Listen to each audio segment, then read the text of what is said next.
Hi guys, David here with BTech, and for this video I want to do a guide on getting the most from your smartphone camera. I'm going to go over the Pro mode, which is there to give you full control over your shot. Before we get going, I just want to say thank you guys for all the support that you've given me over the last 11 months. I really appreciate it, and if you guys are enjoying BTech, then it would be great if you could hit the subscribe button, double tap notifications and smash the like button. And don't forget, as usual, all the sample footage that you see in this video will be available on my new channel BTech Samples, where you can download the footage and have a good look at the quality for yourself. So go ahead and check that out. Some people may say that nowadays the smartphone camera's hardware and software for that matter is so good that it will automatically give you the best shot. And to some extent that is true.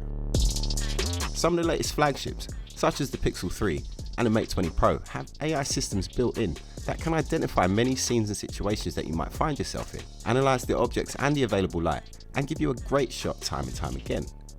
But I found that in some situations they can struggle. For example, in my studio, it is hard for me to get a smartphone camera to perform under my lights, or at least the way I want it to, and this is where the Pro mode comes in. So in this video I'm going to be mainly using the Mate 20 Pro, and most of these tips should translate over pretty well to pretty much any smartphone that has a half decent Pro mode. But before we get into it, a special thank you to Direct Mobiles for supporting us here at BTech. They are an excellent choice if you're thinking about getting a new phone. They have over 24 years of award-winning customer service, so they're well worth checking out. Their link is in the video description below, or search directmobiles.co.uk. So one thing to note is that when you use Pro mode with the Mate 20 Pro, none of the AI features will work at all. You're on your own, so no touching up of the image at all, and no HDR. And to some people, at least, this will be quite refreshing. So Pro mode is all about controlling the exposure of the sensor to light, and there are 3 or 4 main ways of doing so, depending on your device. And those are shutter speed, ISO, aperture, and exposure compensation. The shutter speed controls how long the sensor is exposed to light, and this can be adjusted on most devices between around about 1/8,000th of a second all the way down to about 30 seconds. The faster shutter speed will be used in very bright conditions, or if you wanted to freeze a very fast moving subject. Slower shutter speeds are used for when there's not so much light around. 1/40th of a second, for example, may be used in very poor lighting conditions. But when you use a slow shutter speed, moving objects can appear blurred, or the whole image could appear blurred if you don't keep perfectly still, as things would have moved a noticeable distance in the time that the sensor was exposed to light. So when using slow shutter speeds, a tripod is recommended.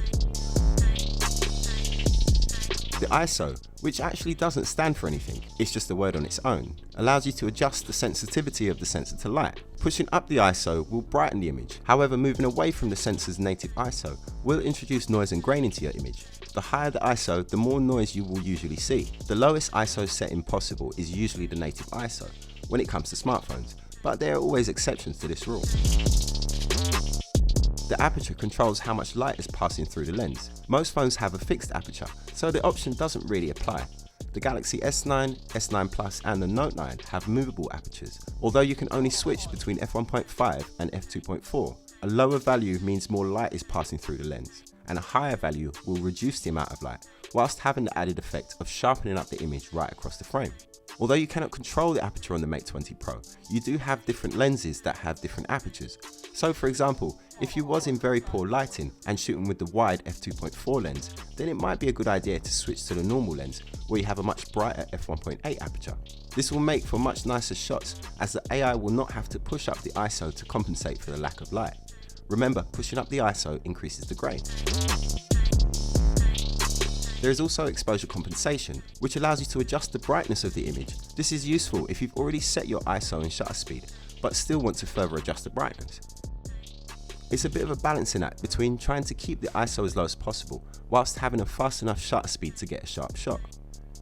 The Mate 20 Pro's high ISO performance is exceptional. The max ISO on the Mate 20 Pro is 102,400, and even at this super bright ISO setting, it still delivers a relatively clean shot. So shutter speed, ISO and exposure compensation are the main things to think about when using your phone's Pro mode. And of course the aperture, if your phone has a movable one. But there are a few other options here. Metering allows you to choose which part of the image you want the camera to base its exposure settings on. You can choose from center weighted, which selects from the entire image but focuses more on the center, so it's good for portrait shots. Matrix selects from right across the frame evenly, so it's more useful for landscapes. Or spot metering, which will gauge its exposure from a very small portion around the metering point. This option isn't really essential to get good exposure in Pro mode, but it definitely helps. Generally, I just leave it on the center weighted, as it kind of covers everything, but with more focus on the center, which is generally where you will have your subject. Manual focus is useful if your subject is proven a little tricky for the AI to pick up, which can easily happen if, for example, your background color is a similar color to your subject. It will be set to auto by default, but tap on the icon and now you're given focus control.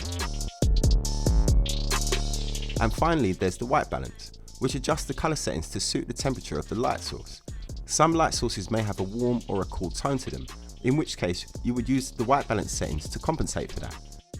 There is a selection of presets, such as for use on a bright sunny day or to use under tungsten lighting, or it can be customized to perfectly suit the lighting conditions. The main things to remember is that the shutter speed has got to be high enough to get you that sharp shot, but a faster shutter speed will darken your image, so that needs to be balanced out with the use of ISO, or exposure compensation. But don't forget that the higher the ISO, the more noise. If you're shooting in dark conditions but want to capture a clean image without pushing up your ISO too high, then you need a slow shutter speed. This is when a tripod becomes useful. Longer shutter speeds will also give you light trails or motion blur, which can result in some pretty amazing shots, so long as you keep the camera still. Anyway, so that's my little Pro mode guide. I hope you found it useful. If you did, then it'd be great if you could hit the subscribe button, double tap that notification bell, and smash the like button for me. Thanks for watching, guys. My name is David, and this is BTech.